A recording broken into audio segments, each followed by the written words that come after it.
Welcome to Yazhini Dharani channel. இப்போது நம்ம ஒரு மீன் சம்பல் தான் பார்க்க போகிறோம். அவ்வளோ டேஸ்ட்டாக இருக்கும். இந்த மீன் சம்பலுக்கு நான் பாறை மீனை தான் யூஸ் பண்ணியிருக்கேன்.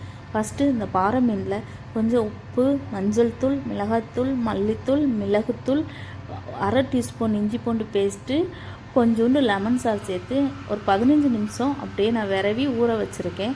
இந்த ஊற வச்ச மீன் துண்டுகளை பொரித்து தனியாக எடுத்து வச்சுட்டேன்.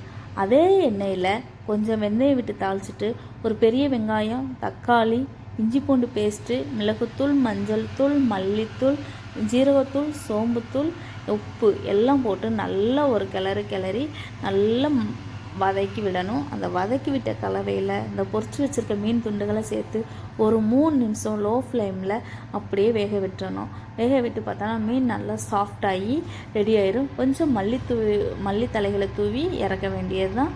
சுவையான மீன் சம்பல் ரெடி. இந்த வீடியோ உங்களுக்கு பிடிச்சிருந்துச்சுன்னா லைக் பண்ணுங்கள், ஷேர் பண்ணுங்கள், சப்ஸ்கிரைப் பண்ணுங்கள். இந்த ரெசிபியை நீங்களும் ட்ரை பண்ணி எப்படி இருந்துச்சு அப்படின்னு கமெண்ட் பாக்ஸில் கமெண்ட் பண்ணுங்கள். தேங்க்யூ.